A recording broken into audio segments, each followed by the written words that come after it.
the agenda for my talk. So I'm going to talk a little bit about me, shameless self-promotion, why not? A little bit about control of copters, although I think Leonard and Paul will have to block their ears because I suspect I'll get a few things wrong. And then talk about noise, removing noise, and the ways that we can do this with the Harmonic Notch. Hopefully there will be time for everything.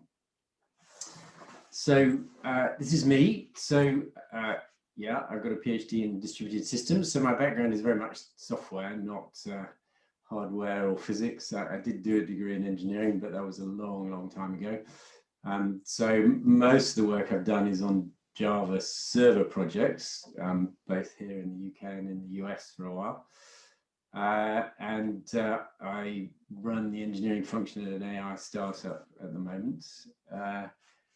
And drones are my hobby, which you might not be able to tell. You probably can't see this, but this is source code contributions in the last 2 years, and I am actually the third highest in the last 2 years, which is a little bit sad, I have to say, given that I have a job and a family and a wife. Slack of you. I mean, you know, you could get up to #1 if you tried. And actually, I don't know whether you can see that, but my family, does that show up on the screen? Hold it in front of you and it'll appear, and yep. Can you read that? So that was a present from my family. So obviously they're quite frustrated with the amount of time I spend doing drones and coding, but there we go. All right, so moving on. So good vibrations. Well, actually, it's a misnomer. There aren't really any good vibrations, but I thought it made for a catchy title, as you always want with these talks. Yeah, probably the music would be inappropriate in that score. So yeah, so Leonard and Paul, please block your ears at this point because I'm sure I'll get some stuff wrong. Control of multicopters are based on PID loops. We measure some output, we compare it to the input we want, and we determine an error term. And then using that error term, we apply proportional, integral, and derivative components based on some constant. That goes into the control, and then we measure again, and we go around this loop again and again and again. So measuring what we want with what we have, determining an error, and on we go. It's obviously a lot more complicated than that, but I think as a software engineer, this is complicated enough for me. And I'm sure you've sort of seen these sorts of graphs there. If you want a step change in your control, so you know you whack the throttle hard up or you roll hard over, how you select these constants and the components that you apply affects the control. And you can either sort of set them conservatively and you get a very slow response with a lot of latency, or you can set them very aggressively and you get overshoots, so that the copter will respond very rapidly but then go past what you want. And so if you can imagine on this one, you know, sort of the error term builds up, and then the sort of constants kick in and builds up this way and so on. So you're sort of always trying to pick terms that give you the most, you know, something more like this, so rapid response close to the reference that you're aiming for. But there's a problem with this, and the problem is noise. Multicopters have a lot of noise, and noise typically comes in at the measurement stage. So you know you go through this process, and you're happily measuring what's going on, but what you're measuring is not only you know, sort of angles and rates of rotation of the copter, but you're also measuring some degree of noise. And this noise goes into this error term. And that's a problem because it means that there is uncertainty in the thing that you're measuring. And it therefore means that the error that you're trying to calculate is wrong. So, you know, the control loops see a particular error, they correct for that error, but the error that they're seeing is not the real error. It's sort of error plus noise. And so we sort of get in this state where we're applying corrections that are not necessarily the things that you want. Now, where does this noise come from? So I think this is probably all sort of fairly obvious to people, but I sort of like to characterize this as direct and indirect noise, not a technical term, but just sort of the way I like to think about it. So obviously there's a lot of direct noise in a copter. Prop balance is one, bearings, blade passage over the frame, and obviously the motors themselves. But apart from that direct noise, there's a lot of other noise that sort of creeps in. And some of these things you see are usually to do with resonance or feedback of some kind. So in particular, you can amplify direct noise through the pit loop. So you can make things worse by the sort of the control amplification that the pit loop might do. You can also see harmonics from the frame. So at particular frequencies, the frame might start vibrating. And you see similar things inside some of these sort of more fancy flight controllers with damping foam inside. The foam tends to have a sort of harmonic frequency as well. So as well as the sort of noise being directly applied to the copter, there's a bunch of other stuff going on.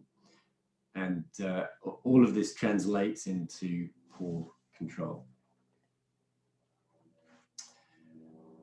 So in the history of RG pilots and RG copter, the focus was very much on physical modification in order to kill noise. And I guess partly that's because of the way the EKF works, and you can't sort of do software filtering on the EKF, and so you really want to try and do physical isolation of things. So in particular, you put foam on your flight controller to insulate it from the physical processes going on. You can use inertia. So I know that Leonard is fond of kind of bolting his flight controllers to a big battery, and the inertia of the mass of the battery prevents vibrations getting in. And also frame material makes a very big difference as well. So one of the things you typically see is people trying to fly with these very flexible, cheap frames, and that creates an awful lot of problems noise-wise. Most of the copters I fly with have very, very stiff carbon fiber frames, and that makes a big, big, big difference to the sort of transmission of noise and the resonances involved.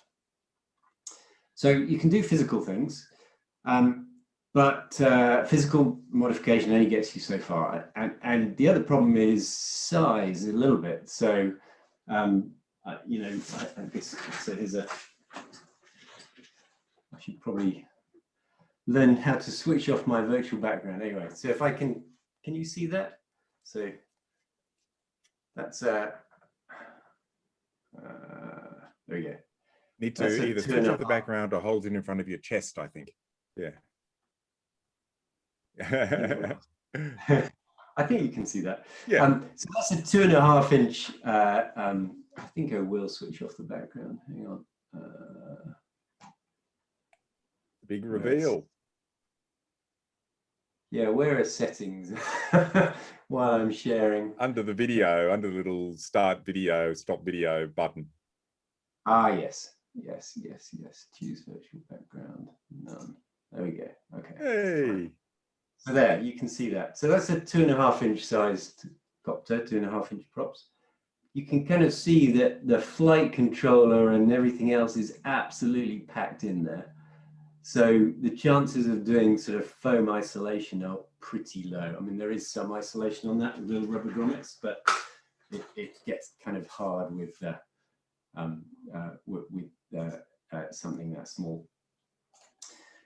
And so what you can do is you can use software, and software can make a big, big, big difference. and in particular because you know where a lot of this noise is, which is at the motor frequency, the RPM of the motors, and harmonics of that frequency. And we can target that with a notch filter.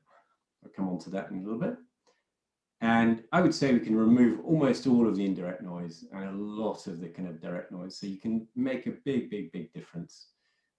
As far as control is concerned, other things still see this noise, but for control, we can remove a lot of this.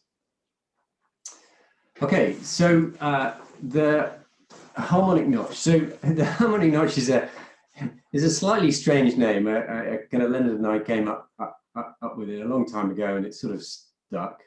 But it's not actually a single notch at all. It's a set of notch filters, and they're running at the gyro sample rate, and they are not a fixed. So we used to have a fixed notch in RGPilot, but now the thing about the harmonic notch is that the center frequency of the notch varies over time, and that's sort of the key component. And so you can see a nice little bode plot that Leonard did here. Apologies, Leonard, for plagiarizing your stuff. But in particular, you can see the sort of frequency response of notch filters for different attenuations here. And I think the thing to note is that with high attenuation, the sort of frequency that is most killed is very, very narrow. I think that's the thing you've got to notice here. So you can sort of cover a wide range of frequencies with not much attenuation. But if you want a lot of attenuation, the frequency band that it targets is very, very narrow. Unfortunately, there is a lot of noise, especially in these smaller copters. You know, the motor noise gets really, really noisy. And so it's really important to accurately get that particular noise frequency. Now, and a lot of the sort of the smarts around the harmonic notch are about how you target that frequency. And we'll sort of get on to different ways that you can do that in a little bit. But some things to note are that each motor has a different frequency. So for instance, if you've got a copter that's somewhat imbalanced, you know, front to back, say you've got two motors going faster than the front two going faster than the back two, or vice versa, then you have more than one frequency that you're trying to get at. And that can sort of prove problematic in terms of removing the noise. And then the way that we target the frequencies is through a number of different mechanisms. So in 4.0, there was throttle estimation. There was some ESC telemetry support, but there's more in 4.1. And then also now in 4.1, there is in-flight FFT support for targeting the center frequency. And hopefully I'll get a little bit of time to talk about the FFT in particular, because there's some sort of interesting stuff going on there. And yeah, it's good for people to understand. So one of the things that Leonard and I discovered over time is that the update rate is really important. So this is the rate at which we change the center frequency of the notch. So what used to happen early on in the development was that we changed the update rate, the center frequency, relatively slowly at 50 hertz. And then we applied the filter relatively fast at the gyro rate, so kilohertz, or on most of my copters is 2 kilohertz. But that creates some problems, and in particular, it's all around. Well, there's a couple of problems. One is that you know, if you're running at a low rate, there is therefore some latency between when you took the measurement and when you apply the filter.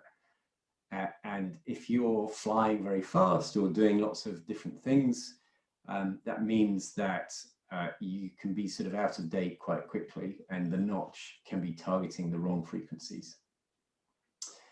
The other thing that goes on is this thing called shot noise. So what can also happen is that, again, potentially in dynamic flight where frequencies are changing, there can be large step changes in the frequencies that you're targeting. And those step changes can look like noise themselves, which is kind of a bummer, really. One of the and the big way that you can sort of mitigate against this is to update more rapidly. It costs some CPU, but the more rapidly you update, the lower the latency and the closer and the sort of less violently the center frequency changes, reducing this shot noise.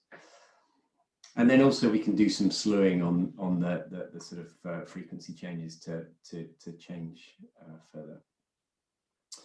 So we started at 50 Hertz. It's up to 200 Hertz now for the update rate. I'm sort of trying to sort of get in a change that changes that to the loop rate. So sort of getting faster and faster, but there is some CPU cost involved. Okay, so I sort of mentioned the different ways that we can do this, and each of these has sort of pros and cons.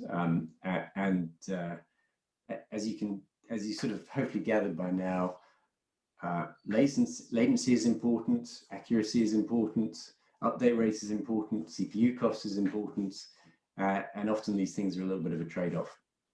So the sort of basic harmonic notch in 4.0 is throttle based. So we use a sort of throttle estimate to control the center frequency. And the great thing about that is there's effectively no latency. The update is immediate or as fast as we want to read it. But it's pretty low accuracy. I mean, it's a good estimate, but it's not nearly as accurate as some of these other mechanisms. And so particularly in dynamic flight, it can be quite problematic.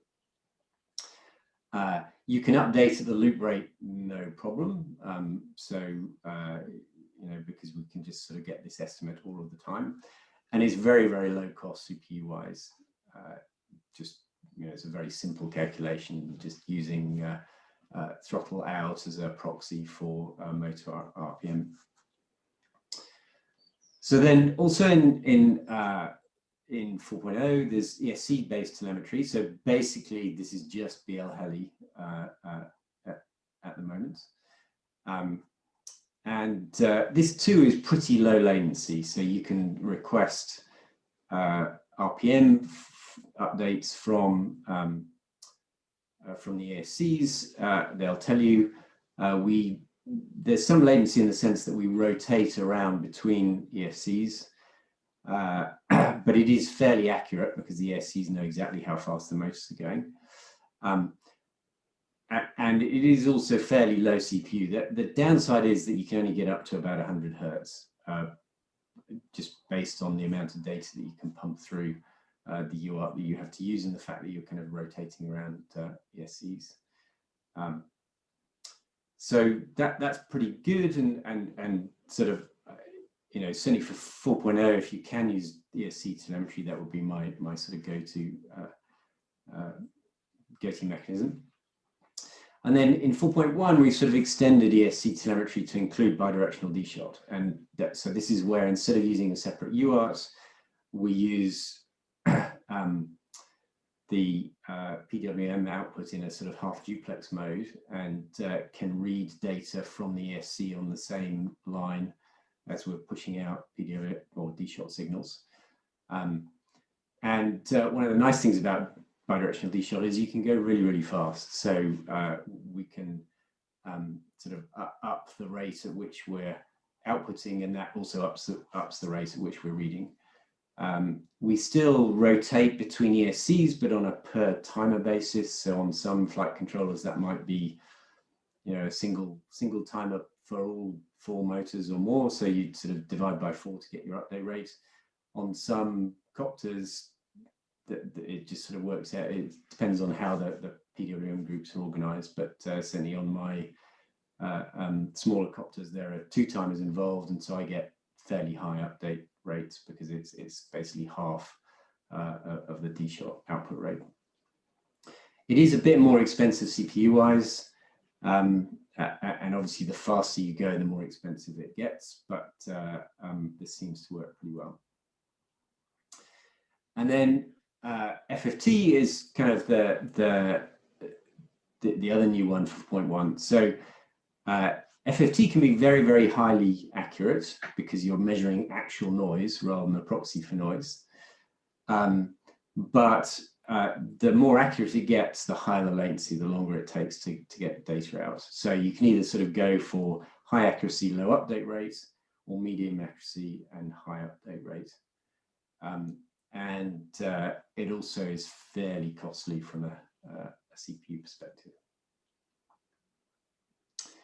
All right, so I'm going to now switch to some live demos, I hope. We have some questions on that first, just on yeah, the, of course. Yeah, go ahead. Sorry, Andy. Interpolating, if we had a low rate one like FFT, do we use the throttle with like a complementary filter between the low frequency update but high accuracy FFT versus, and use the throttle to interpolate so you can basically boost its rate? We don't currently. That's something Leonard would like to do. So it's certainly a possibility. So you could use the FFT to basically sort of checkpoint the throttle update to make it more accurate. So that would there'll also be a bit of lag. So I wonder whether actually doing like a complementary filter between the two. I've just created a generic complementary filter class for ArduPilot. So I've got a new hammer and I'm looking for nails to go and whack it on, you see. So I wondered if that might actually be appropriate. Anyone else want to comment on that, whether that makes sense? I mean, in a sense it does, because throttle leads the change in RPM. Mm-hmm. So yes, you could have but the question, what you would need to know then is the derivative from throttle to RPM change. Mm-hmm. Yeah. To get that to work. So, but that could be estimated from the data. But even if you knew it approximately, I mean, just a few points of data and getting it very approximately should make it more responsive than the current one, which is going to be really laggy. Yeah. So I might show you my new hammer later, Andy. Okay. And we'll see if we can find a nail to whack it on. Sounds good. All right. So let me get back to my finger chopping. Okay. Can you see that now? Sharing my screen? Yep, no troubles. Yeah. Okay, cool. So, I've got this is my sort of go-to copter. This is the one, little bit of history here. So this is the one that got driven over by several cars.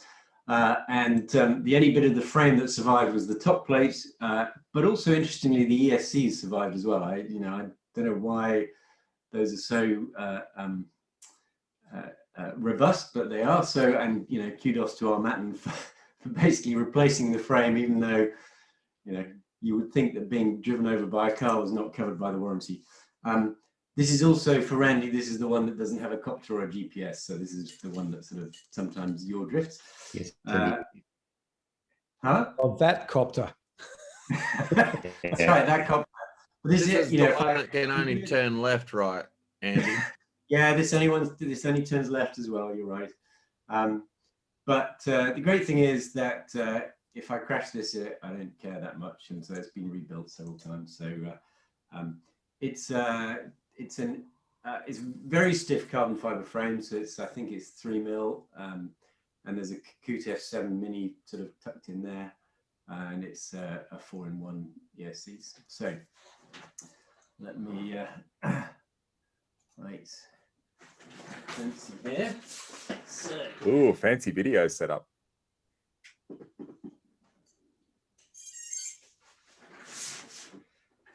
So I did think about doing this with, having a sort of fake accident and then using tomato ketchup on my fingers just to sort of generate some drama. But I figured that the chances of that actually going wrong were a bit too high, so I didn't go for that one. Okay, so the setup here is that this is tuned. So this has been highly tuned, but I've switched all of the notches off on this copter. So it's basically regular tuning without sort of any sort of further software filtering. So I'm just going to do a little hover.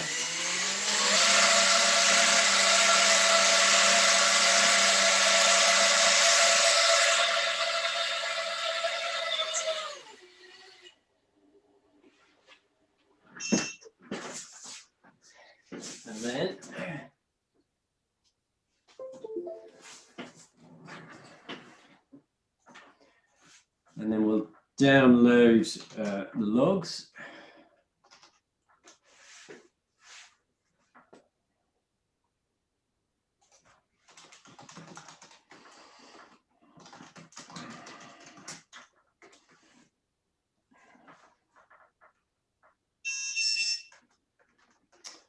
Okay, so I've got this log 3 here, and what I'm going to do, I'm putting this so it stops making noises.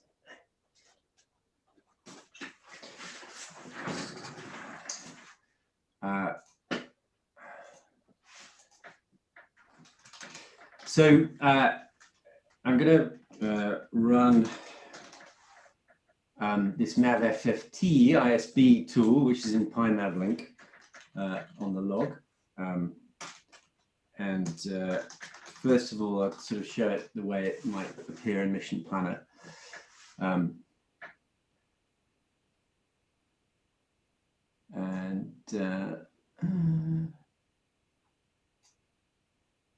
Is that the right log? Oh yeah, I think it is. So the thing to notice is the scale on the side here. So this is, although it's looks like a tiny blip because of all the sort of control frequencies here, this is actually quite high. But you can kind of see it's hard to see on a linear scale, and so if I switch this to log scale, we can see a little bit more in terms of what's going on. Okay, so and what you can, sorry about the flashing, I think that's Zoom. So what you can see here is an awful lot of noise around the motor frequency. So this copter hovers at like 210, 220, something like that. And this is a log scale. So you can see that this peak here is really quite high on a log scale. We sort of want it down here somewhere. I mean, you can also on this, you can see the harmonics quite easily here. So here's another harmonic here getting a bit lower. And there's even another harmonic somewhere around here getting lower still. But the most of the noise is on this sort of primary harmonic. And this is usually true for smaller copters.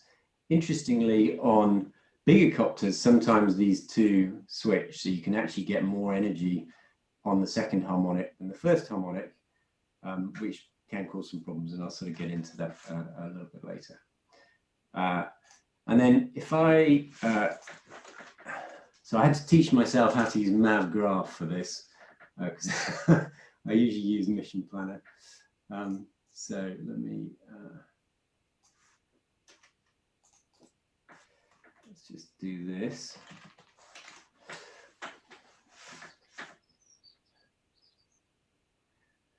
Okay, and so I think the thing to note here is, okay, so here's the throttle, here's the hover that we did. Just that this roll output here, there's quite a lot of variation here, and this kind of relates to the amount of noise that's sort of coming through. So, okay, so what I'm going to do next is back to Mav Proxy.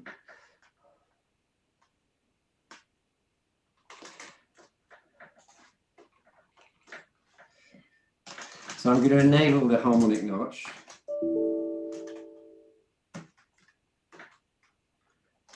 Let's reboot that.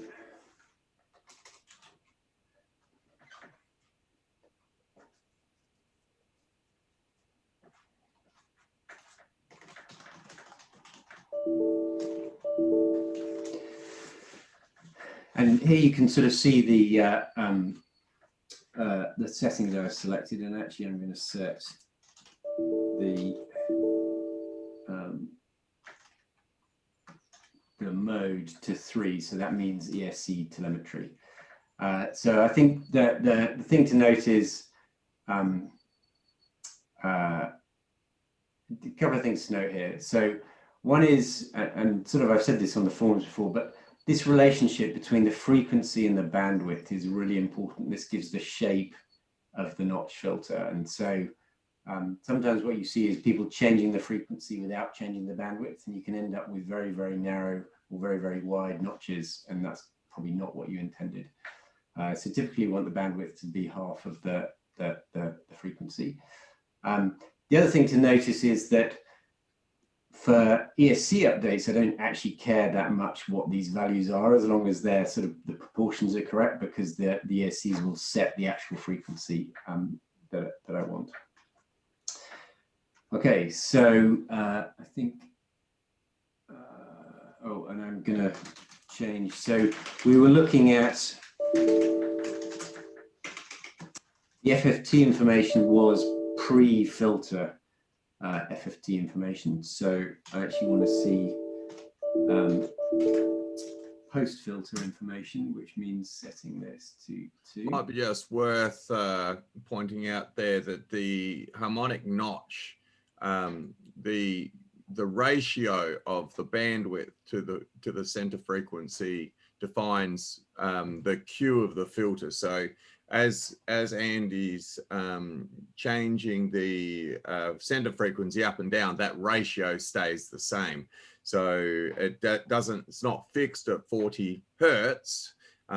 It scales and stretches it up and down with frequency. Is that a half power, like a 3 dB roll off? What's the definition of width on the notch? It's the 3 dB points on the notch. I generally set it to about 2/3 myself, but it's based on the the standard notch equation, like a standard notch, second order, not like what do you call them, biquad? It's a biquad, two pole like biquad filter. Okay. Yeah. And the other thing to say is that this is scaled for the harmonics as well. So for instance, if this was applying actually at 80 Hertz, and you see we've got harmonics of 3, which means I've got 2 harmonics there, because this is sort of a bit mask. So it means that there would also be another notch at 160 Hertz with a width of 80. So the Q factor is maintained for the harmonics as well. Okay, so give us another little spin.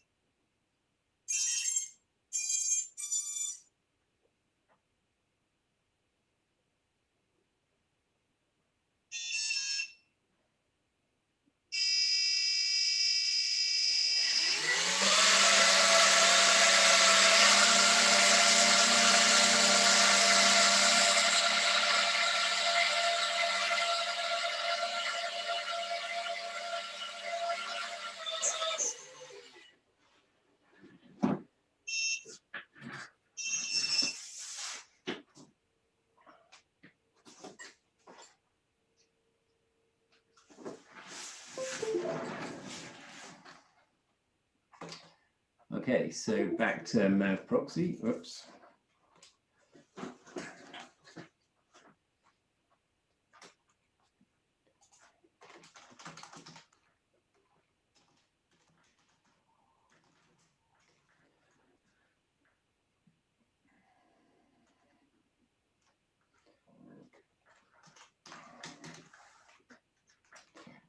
So we'll look at the FFT again this time.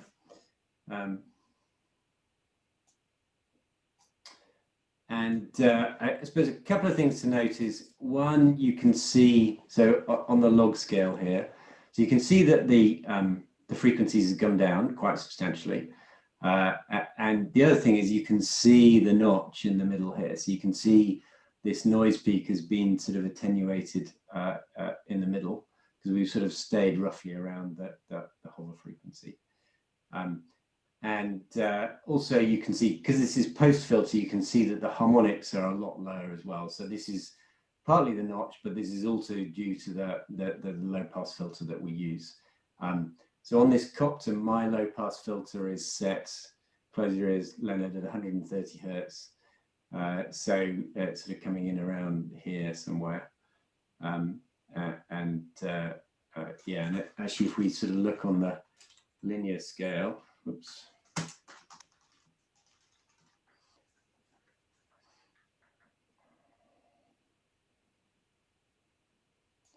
You can see that it sort of makes it a lot clearer. You can see this little blip here, and you know, sort of we're down. The scale is way down.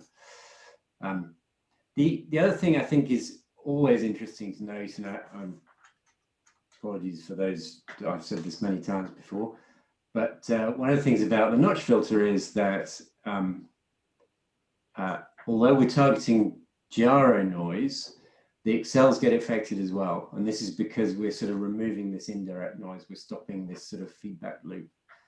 And so you can sort of see the effect of the notch filter in the accels, even though there's no filtering going on in the accels, which I think is pretty cool.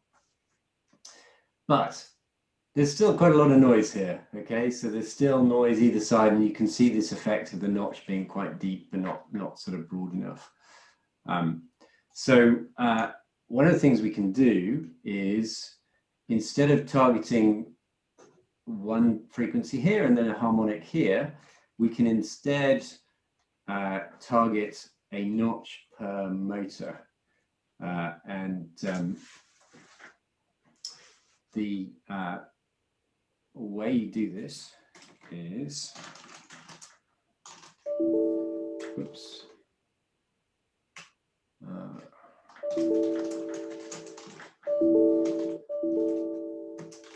So there's this H notch opts, and bit 2 is notch per motor, or notch per frequency, because the FFT does something slightly similar, something slightly different. When I do this, I'm also going to just in the interest of time, enable the FFT subsystem for this next piece. Okay, so let me do that one.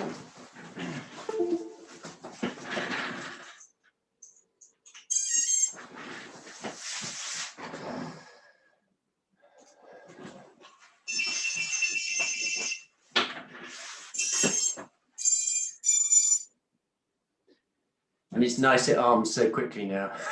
Otherwise, this would be a very long talk.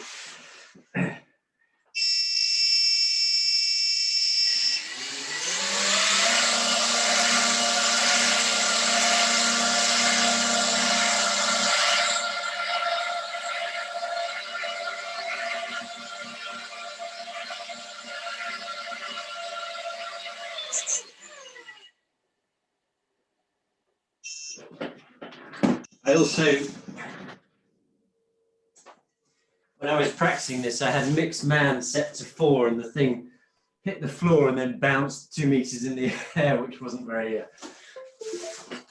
safe. But fortunately, we're past that now. All right.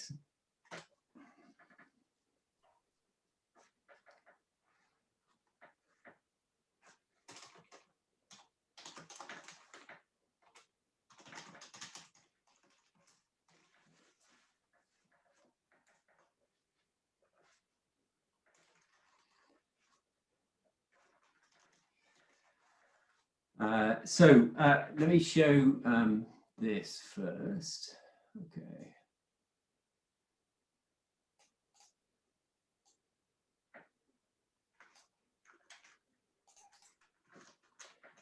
So this is log 4.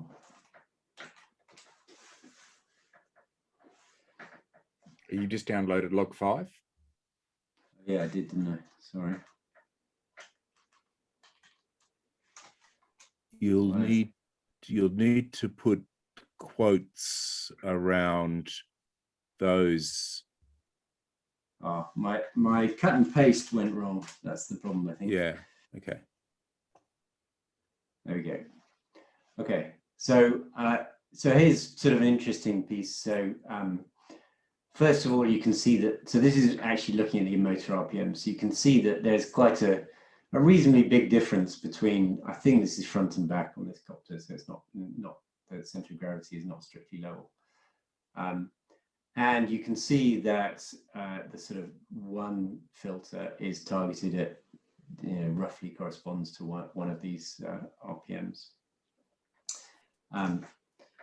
Now, and I could show that for the other ones as well, but probably in the interest of time, I won't move on.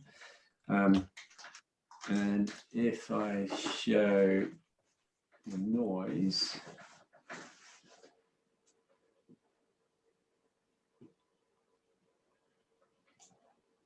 so this is beginning to get a bit better. So you can see, although there's kind of a little bit of a spike here, because this is a log scale, you can see that sort of overall, the noise is getting better, and you can see it's fairly pronounced on the XLs as well, sort of getting a cleaner and cleaner form. Now, it's not perfect, and one of the reasons it's not perfect is that on this copter, I don't know whether you can see, but I've got one of the props is can't really see that, but it's a pretty beat up prop with bits kind of missing on it, and that's affecting a lot of the noise that is actually coming through. And these techniques work where there's a good correspondence between the motor and what's going on, but other physical characteristics can throw things out of whack. So sort of note to self to use good props. Okay, so I think, let me just quit that. So I haven't really covered the throttle notch. So one of the things just sort of about this, the MAVF ISB thing, is that you can say minus notch params, and it will spit out.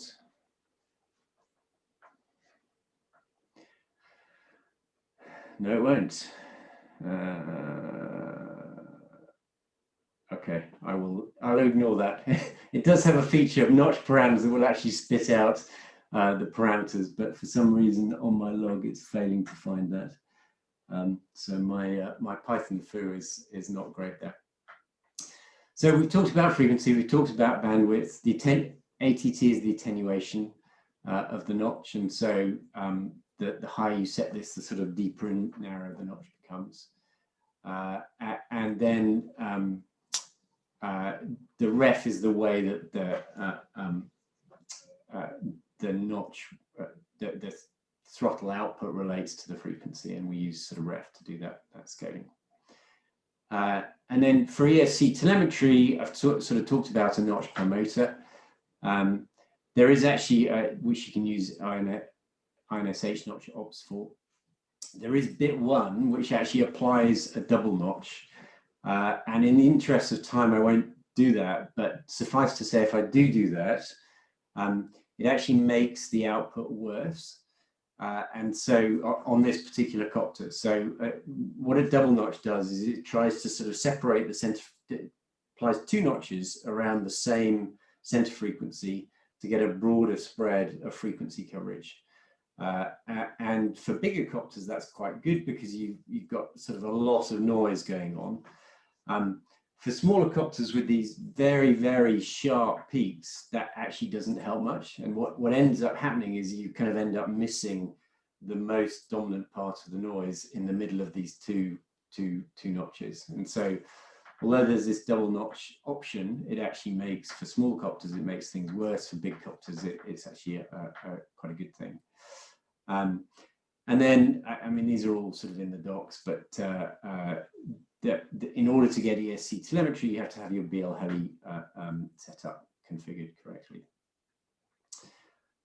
Okay, so I'm going to sort of move on to the FFT notch now. So if you remember, I enabled the FFT in that previous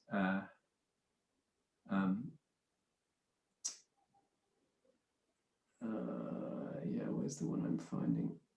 Yeah. I enabled the FFT in that previous log. So just a little bit of sort of information on how this works before I sort of show some graphs. So the FFT is performed on a sliding window of samples. And in fact, let me just kind of jump onto the picture because it's probably easier to see this way. So if you can imagine, there's a bunch of samples coming in at the gyro rate. And what we do is we select a window of those samples and run the FFT on that window. And we get a frequency output. And then we jump by a number of samples and do it again. And so this is the way the in-flight FFT works, basically. So we have we're not sliding per sample, we're sliding per set of samples. Partly because it's just too expensive to slide per sample, and also you just can't keep up because these samples are coming in very, very rapidly, and you want to make sure that you're always dealing with the latest data. So the in-flight FFT is running these windows on an ongoing basis across samples of gyro samples. Now, I think one of the things to note about the way FFTs work, so FFTs take time domain data, translate it into frequency domain data. And the sort of key characteristics of FFT are the sample rate, the number of samples that you're using to run your FFT, and effectively the resolution. And so the way this works is that the resolution, so the resolution is the width of the frequency coverage for a particular value of the FFT. So and this is determined by the sample rate divided by the number of samples. So if you can imagine, to make the maths easy, let's say I'm taking 10 samples in a window and my sample rate is 100 Hertz. That means that 100 divided by 10 gives me 10 Hertz. So the maximum resolution that I can get for my FFT is 10 Hertz. So I'll get a value, and I don't know whether, I'll get a value for a bin, and I don't know whether the frequency is 11 Hertz or 19 Hertz, say. So the frequency could be within that sort of range. So the mathematicians amongst you will notice that, well, what you can do is that you can increase n. So the higher you make n, the narrower the bins become, and that's true. So we can make n quite large. We can even make n the same size as the sample rate and get a 1 Hertz resolution. Now, there's a couple of problems with that. So one is that as we want quite high sample rates to get good fidelity. So I'm sort of running with a sample rate of 2 kilohertz. And so to get 1 Hertz fidelity, you'd need to run a sample of, you need to run an FFT on a length of 2000, which is quite computationally expensive. But the other problem is that you get this latency. And so let's say we look at this window here. So the first sample for this window is here. And the point at which I get the FFT outcome is here. And so you get this latency that is the opposite of this. So it's n divided by the sample rate. And so you've got this sort of Schrodinger's cat type relationship where if you have very high frequency resolution, you have very poor time resolution. and vice versa. If you have very high time resolution, you have very poor frequency resolution. And so a lot of the trick with FFTs is picking good values for these so that you get decent time resolution and decent frequency resolution. Okay, so I've kind of said this, sliding window of samples, we need to sort of jump fast enough to keep up with the gyro rates, and it needs to be big enough, the window, to be accurate, and small enough to be fast. And if you run with FFTs enabled, you'll see a little startup message that looks like this. And this is the sample rate. So for this particular one, my sample rate is 2 kilohertz, which is what I'm running my gyros at. The next number is the bin size. So on this FFT, I'm getting a resolution of about 8 hertz. And then the final number is the update rate. So this is the rate at which we're updating. We're able to produce new frequency outputs. And one of the things about this bin size is there are some tricks that you can do to improve the resolution. And the tricks get quite complicated. And so there's a few things. So first of all, we don't want to just take an FFT on a kind of a rectangular window of samples, because what happens is that the difference between, if we go back to our window here, so the difference between this sample here, some IMU data, and nothing, looks like a frequency jump. And so you've got this sort of problem with FFTs that the edges can create artificial noise.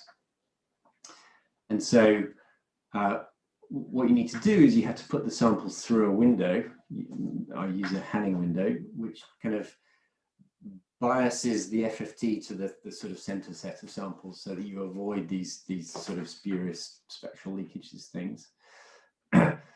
And then also there's a whole sort of field of estimation around how you can get better resolution for the frequency other than just the bin size. And this is possible because FFTs are calculated in the complex domain, and you have both real and complex components to the frequency information, and you can use that information to get a better estimation. And so I use this thing called Quinn's second estimator to do interpolation.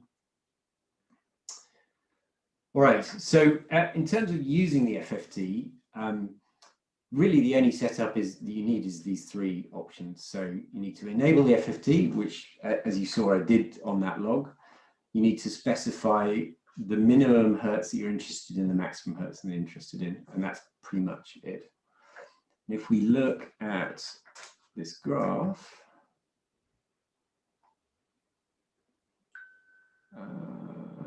yeah, okay.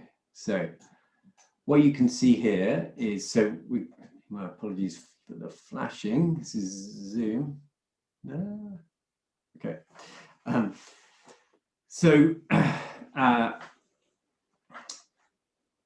What you can see is, so these three, if you remember, I'm still based on the ESC telemetry notch. So these three notches, and this is DNF is the dynamic notch frequency. So I've got three notches here, the fourth one's not shown, tracking the ESC telemetry.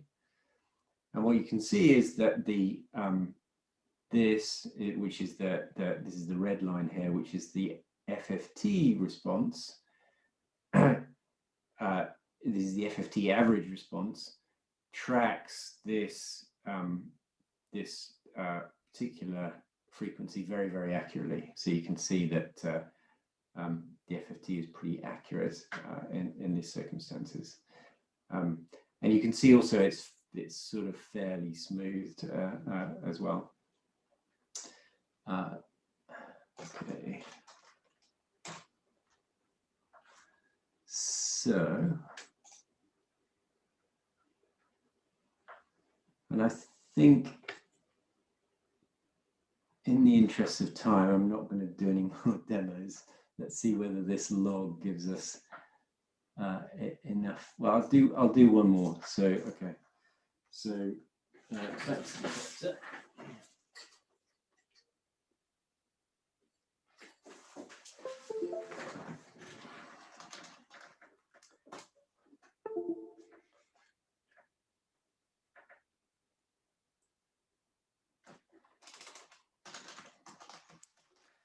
you can see I've got my FFT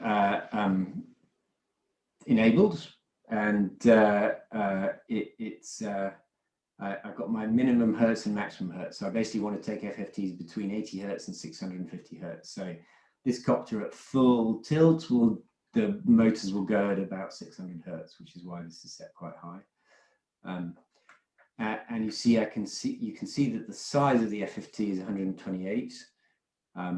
The default that we ship with is 32, so fairly low CPU. So I'm using a fairly long FFT here to get better accuracy. And you can see I've got 75% overlap. So I'm basically, every time I get another quarter of a window of samples, I'll run the FFT again. And what I'm going to do is set the notch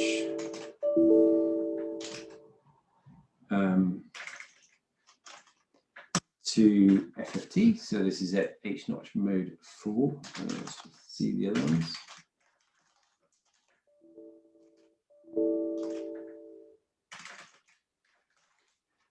Am I okay to go a few minutes over, or do I need to hard stop in 2 minutes?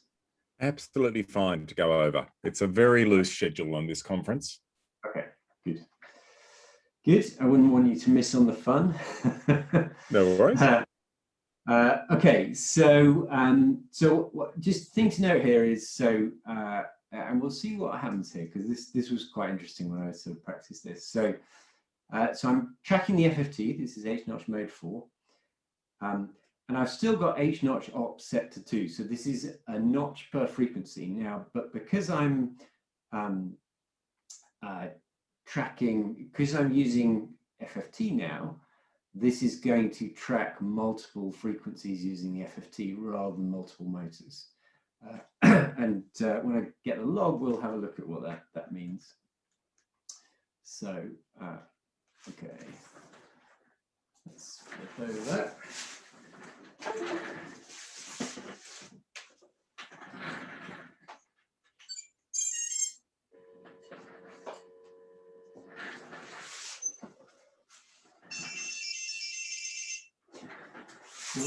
The reason that prop is so beat up is because it's really close to the battery lead, and so it keeps clipping the battery lead when things go wrong.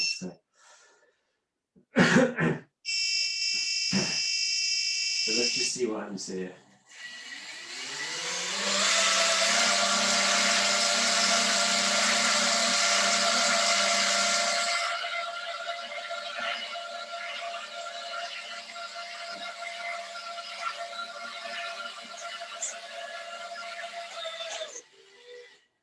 So I don't know whether you saw that, but there was kind of a little bit of twitching at the end there, which is what happened before. And I'll explain why that happens in just a minute. So,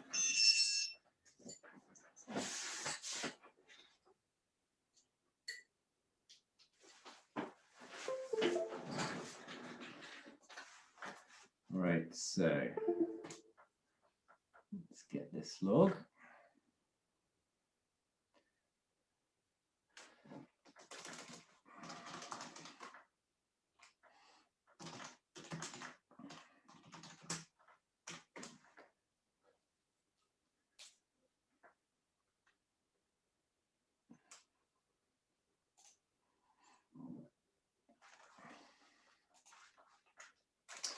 Okay, so just to prove that it works, I'll just run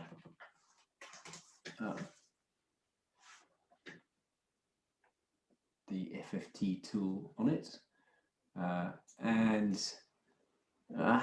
zoom.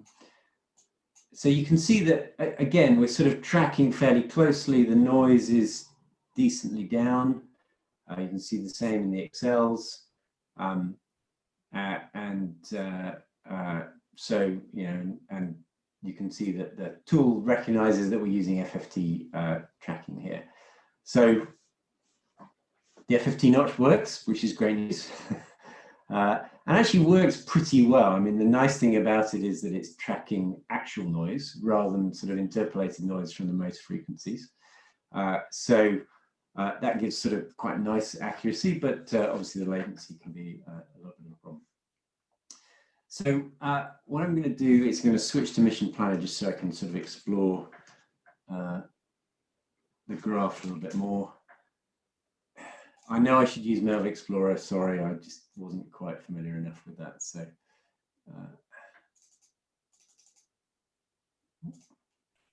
I'll forgive you.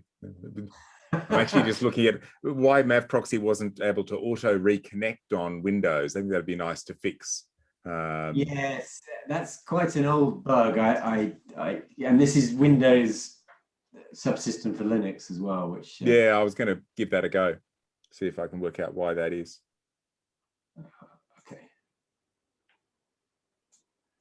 Right, so here we go. So hopefully that should be seen. You can see that there's our little hover. Get rid of these. Okay, so all of the log information for FFT is in these two log messages, FTN1 and FTN2, and peak average gives you an average of what's being applied.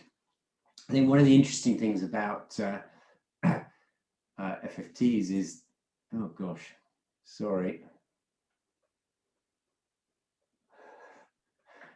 If I blink too much, Zoom starts flashing my screen. So one of the interesting things here is you can see these sort of big frequency jumps outside of the bit that we're hovering in. And this one of the reasons for this is you have to be really careful about the energy that you're measuring in the FFT. And so we can actually have a look at, if I get rid of that, and have a look at the first frequency. So you can see that we get a nice clean FFT here for while we're hovering, but then all of this random junk outside.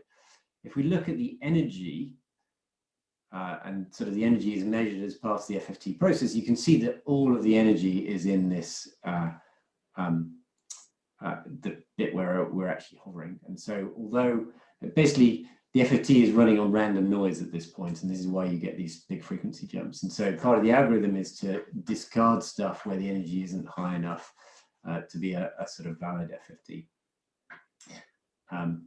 And there is actually a parameter that you can set, the sort of SNR value, which you can use to determine where that threshold lies, and it's different for different copters. So that's this sort of FFT SNR ref value here. So this is the first peak that we detected. It's nice and clean. If we have a look at the second peak, okay, so yeah, my scale's gone bad. So let me have a look at this side. So what you can see here is we're getting some junky noise in this sort of second detected FFT peak, and I think actually what's happening is there is actually a bunch of data down here, but it's sort of being dominated by these sort of very high speed peaks. So we actually look at the dynamic notch for this second. So the dynamic notch for the first peak, nice and clean. You see this yellow one here. Dynamic notch for the second peak, all over the place. Really, really horrible. And if you remember, I said shot noise is a really bad thing. And so what I think is going on here is you saw the twitches in the copter. I think that is shot noise from the second FFT creeping into the control loops. And so often with these small copters, you really only want the first FFT. You're actually running a notch per detected FFT frequency is just not a good idea. On bigger copters, it's really important because you've got all of these weird harmonics all over the place, and you want to sort of track these things. But on smaller copters, you get this very, very well-defined single frequency. You just want to track that thing.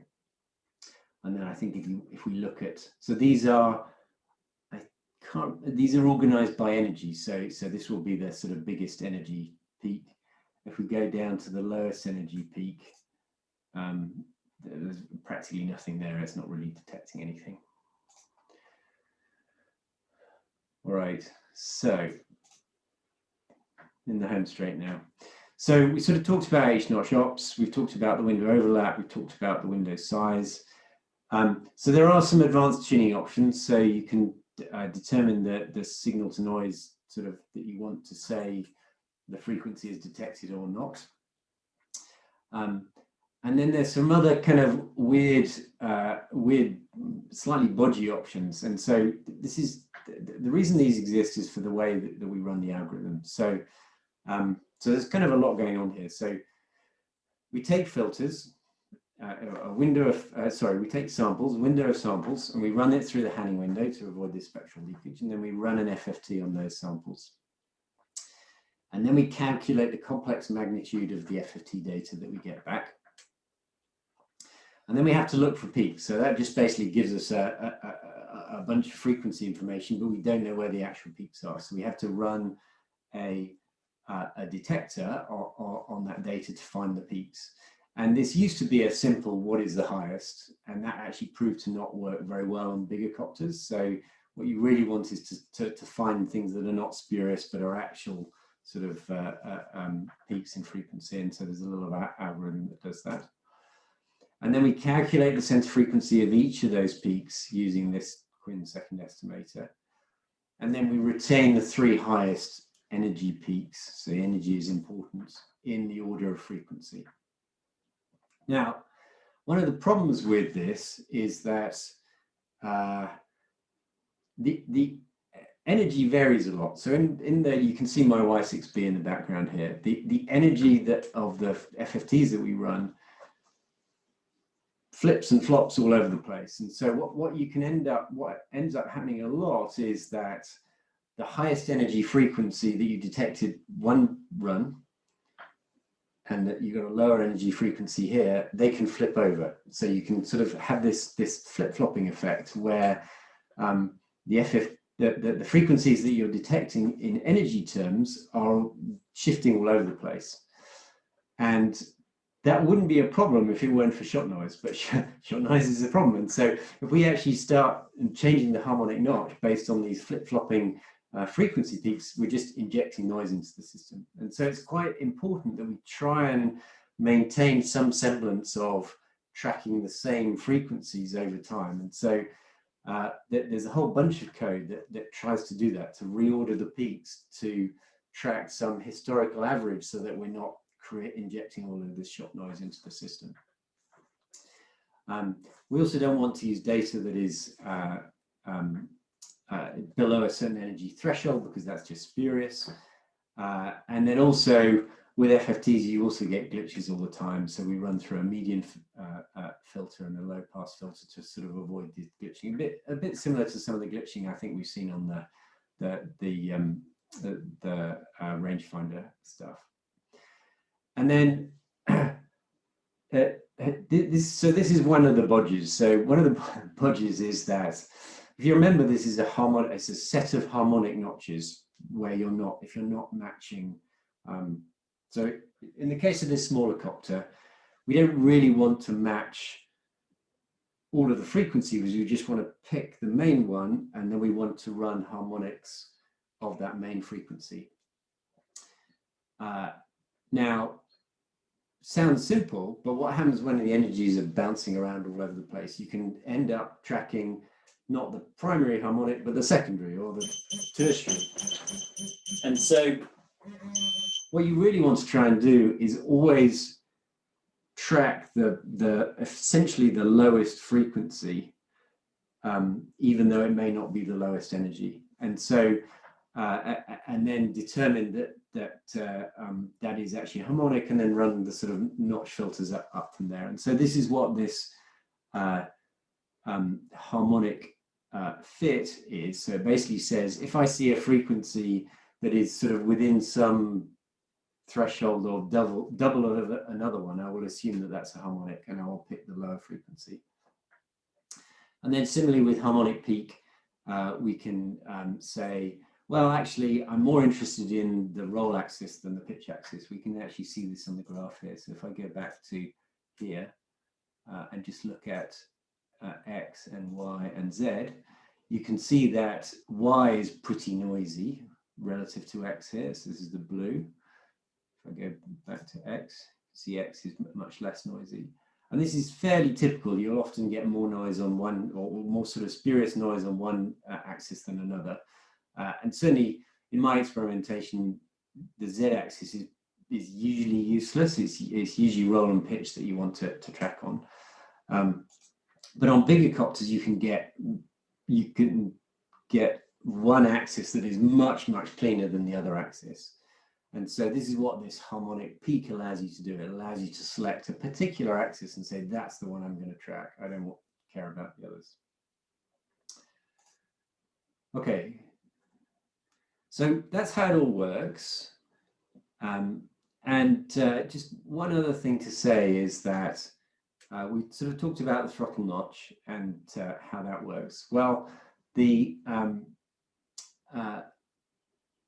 let's close that.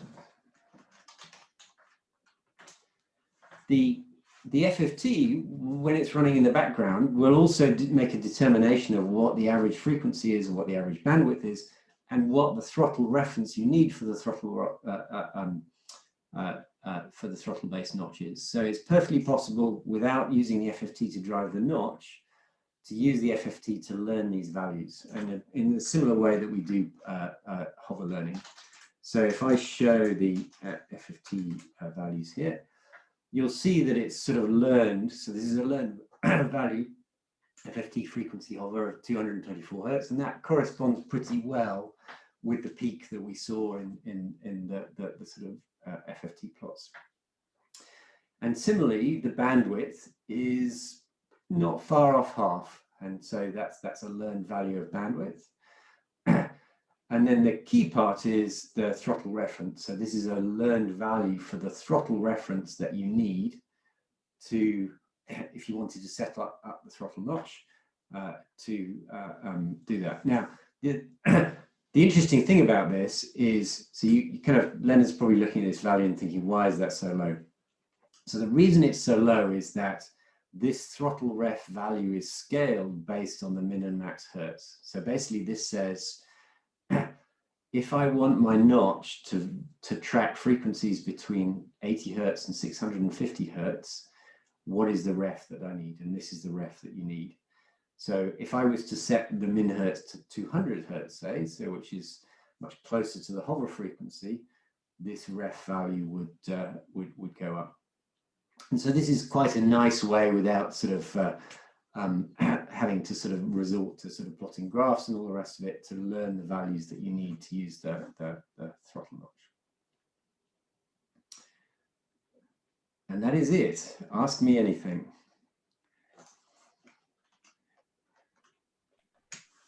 So once it's learned those, does that mean basically you then just run off the throttle and you don't need to anymore? You could continuously leave the FFT to update that data, but it will get the instantaneous update from the throttle. Is that right?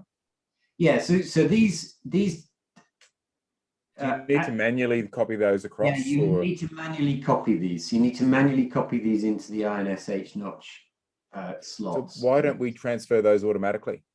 We could do. That's a nice future enhancement. Mm-hmm. So yeah. The only reason why you don't want to do it automatically is this ref needs to be 1 if you're using ESC telemetry. So, but I guess we could manage that based on the mode that's set. Well, you'd have to have a new like mode for it that says, you know, I want to copy from FFT, and it would then copy it across. Yes. And that would pretty much automate it. That, and then we don't need the complementary filter and things, I presume. Would you then continuously still run the FFT to update those all the time? You wouldn't need to. If all you're interested in is the throttle notch. But the characteristics might change a little bit, different battery weight or whatever. And obviously the way you might want to do this is the way you might want to do this for hover learning. So you basically want to do a fairly long hover so it gets fairly stable values for these. And then you can transfer them and away you go. And Paul, yes, it's a Y6B on the cabinet. Andy, I wonder if I could ask you, because I know that you've got 2 firmware builds for the bidirectional D-shot. Yeah. What do we lose by going for the bidirectional D-shot? Why have we had to go to 2 firmwares? Yeah, so the reason is that for bidirectional D-shot, we can't use complementary outputs, which some flight controllers are set up for automatically. And the non-complementary outputs, the timer that they use is often used by something else in the firmware. And so, for instance, the buzzer. So on some of these firmwares, the timer that's used to generate nice tones is the one that you need for non-complementary outputs in order to use bidirectional D-shot. So it's that sort of thing that you lose. The other thing you lose is, at the moment, because the timing characteristics are quite critical, we dedicate a DMA channel to both the UP and CH channels, and so you sort of lose some DMA channels that could otherwise be shared with other things. Okay. Does that answer your question? Yeah, it does. Yeah, thank you. Ask another question, if I may. Of course. So this is like probably a stupid question, but so my understanding is that most of what we care about in terms of passing to all of the various control loops is sort of sub 20 hertz sort of information. Given that all of the work that with the notch filters is filtering, like, or generally is filtering the higher frequencies, or is my understanding correct then? Is that, like, do we actually need to care so much about how clean the higher frequencies are, because the lower control, the controllers are looking at sort of sub 20 hertz? Is that fair? So it depends on the size of the copter. So the smaller you go, the more important the higher frequencies become. And I'm sure Leonard can give a better answer than this. So what you find is, if you filter at very low frequencies on these smaller copters, they're just not, you get a lot of glitching. So the thing is, it's not about your input, it's about how ArduPilot itself is able to control sort of some of these smaller pieces. Leonard, do you want to say something about that? No, I just no. So there's a couple of things going on there. One of them is aliasing. You're not just interested in taking care of the frequencies in your control bandwidth. You're also trying to remove the frequency components that are at your Nyquist frequencies, that will fold back down into your control bandwidth. So that's why we run the harmonic notch at the higher gyro input rates, so we can actually filter them out before we subsample down to, say, 400 hertz, or I'm not sure what you're running there, Andy. Sorry, Andy, you're running at 1,000 hertz there on the loop rate? Yeah, loop rate. 800 hertz. Yeah. 800 hertz. So for Andy, you were saying 200 hertz ish for your primary. Yes. Yeah. So for Andy, it doesn't take much with a throttle punch to actually get those the second harmonic sitting right at 800 hertz, which will immediately mix down to a DC offset for his aircraft, and he'll start to see the leans where the aircraft will pull to one side as that harmonic passes through 800 hertz. The other aspect of the high frequency noise is that it comes through to your commanded output to your ESCs. And although especially on larger aircraft, the aircraft can't, the ESCs can't respond to those higher frequency variations. The ESC, it feels like, now I'm getting very subjective here, but it feels like the ESCs are hunting within this noise band of control. So it's almost as if you lose precise control of your ESCs. Now, I don't know what's happening in these various ESCs that causes this, but yeah, it's as if these ESCs hunt and the aircraft starts being imprecise with its reaction to inputs, and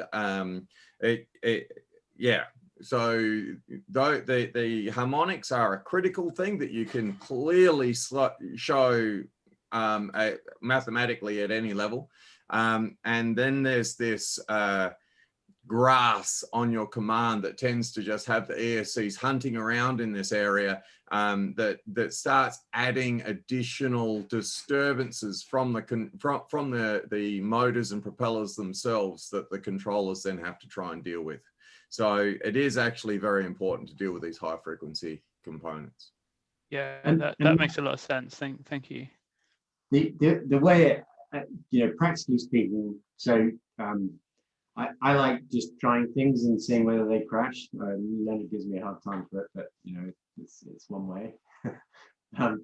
So the way it feels is very, very different. So if you try and run filters hard at 20 hertz there on one of these small copters, I mean, it probably won't fly, but it will feel like an absolute dog. They're just really, really, really sloppy.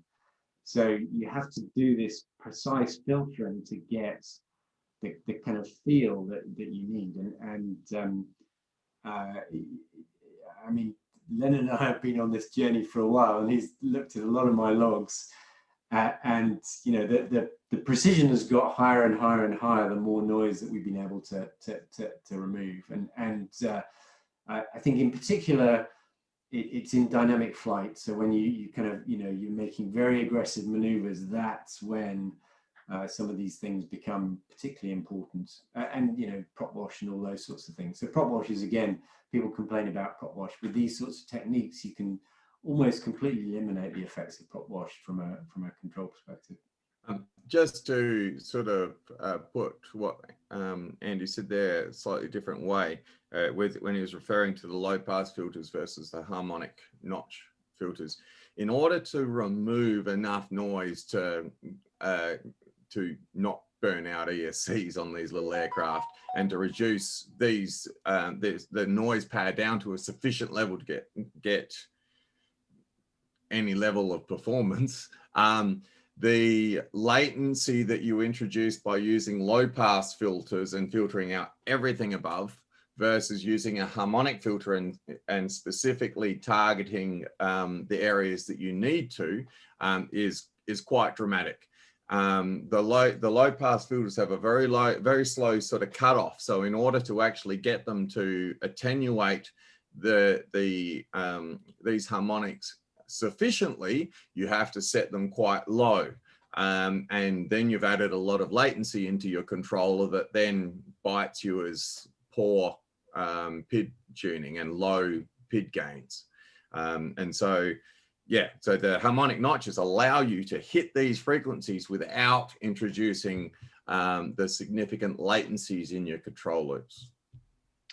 So on those lines, Leonard, with tuning, do you tend to try and deal with the noise at the higher frequencies to allow you to increase the low pass filter frequencies that feed into the controllers? So the filters that we have on our D term, error term, and targets. Okay.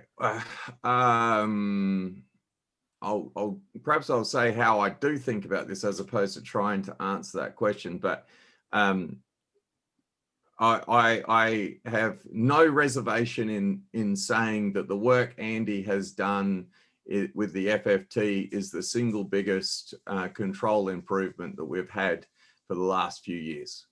Oh yeah, I completely recognise that, and please yeah, so don't interpret my question yeah, as a criticism at all. Yeah, no. I wasn't even suggesting that was a criticism. So that my follow-on statement, my first thing that I do when I do a tune, so after setting the expo and actually getting those basic parameters set up properly to linearize the thrust, the second thing I do once I actually can get an aircraft hovering is I set the harmonic notch based on the throttle.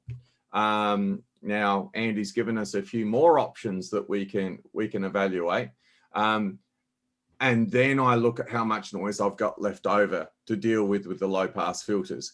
And I then adjust the low pass. I try and get the low pass filters high enough, if I can, if there's enough, if the noise performance is sufficient, such that they aren't impacting my tune.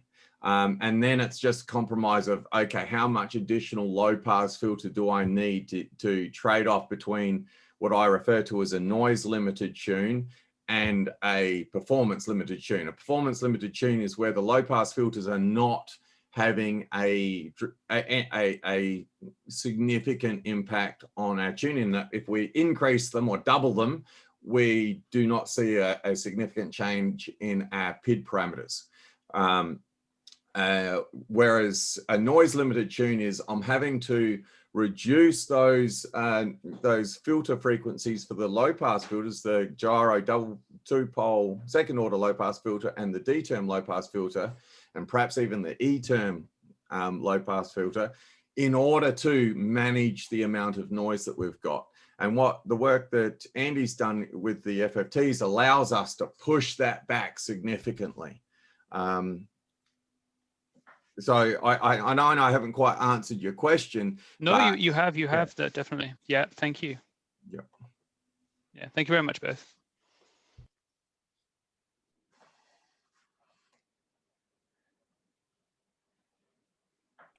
And apologies for going way over time. No problem at all. No, that was great. Thank you very much, Andy. Much appreciated. And so if there's no more questions, we'll move on. And so our next talk, we are going to be treated to a talk about sixed-off copters by Pete Hall. And just hang on a second, Pete, while I organise the recording to flip the recording over.